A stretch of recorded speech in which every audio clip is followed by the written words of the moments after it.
Space Dandy. Episode 1 anime first impression video review.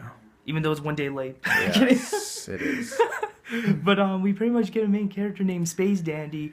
Who finally we get a male who gets appreciation for the ass instead of the boobs. After all these animes with the focus on boobs, we finally get the guy who knows his shit. He knows because he's a bounty hunter. Yep. And what he pretty much does is discover new creatures. As his job, that's the main character. And along with this friend called T-Bone, who has the most annoying auto-tone voice ever. You just want to slap him in the face. People. He sounds more annoying than that. I know. But anyway, we also pretty much the character setting was like they were in the breast restaurant, not restaurant. Called Boobs. and it's called a breast. It's like Hooters. It's like Hooters, but it's called restaurants. and in that place they try to get this new creature that looks like a cat, but he realizes it's not the thing he's looking for because it's just a cat with a sticker. Yeah, and then the guy pretty much is sort of restaurants. Chases him, and then they pretty much both ended they have both stickers. Yeah. They're like, oh hey, you got both stickers. Ah. And I was like, and you can tell in his face, he's like, oh fuck.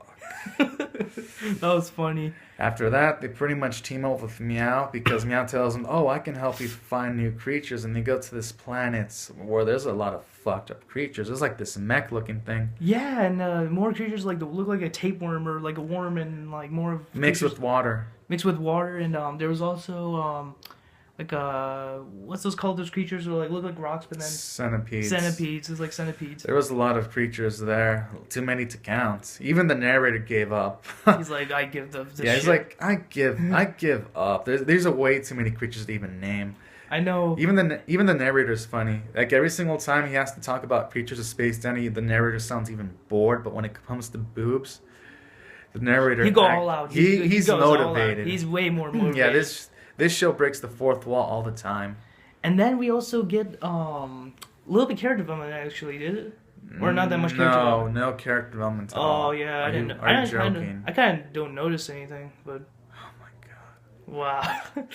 But we also have this one villain who's been chasing Space Dandy, and I don't know what's his name. What's his name? I don't know. He just looks like a gorilla motherfucker. He's a gorilla, and all he wanted to do is catch him for some kind of reasons. Which we probably won't get till maybe episode 2 or 3. Couple more actually, yeah. Maybe 2, 3, or a couple of episodes ahead. But yeah, I mean this episode was really good. I actually liked it because of the fluid animation and true. At least I mean the story. And there was action too. I mean the story could have been improved more, but yeah, that's true. The pacing issues like.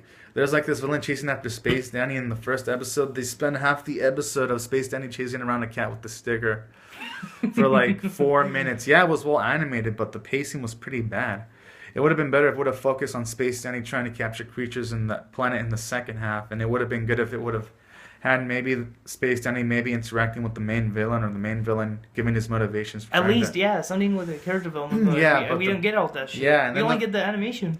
And then the first part of the episode, the first 2 minutes, talks about how Space Dandy should start doing stuff instead of talking, so he doesn't bore the audience, and that kind of makes sense. I'm like, yeah, I was like, they spent at least 6 minutes wasting the time the first episode. Yeah, it looked pretty, but it kind of messes up with the pacing of the plot. So there's that downside. Yeah, that was the downside to all that. But I mean, the animation was great though. I mean, you have moving backgrounds, movie quality, kind of. Some scenes were movie quality.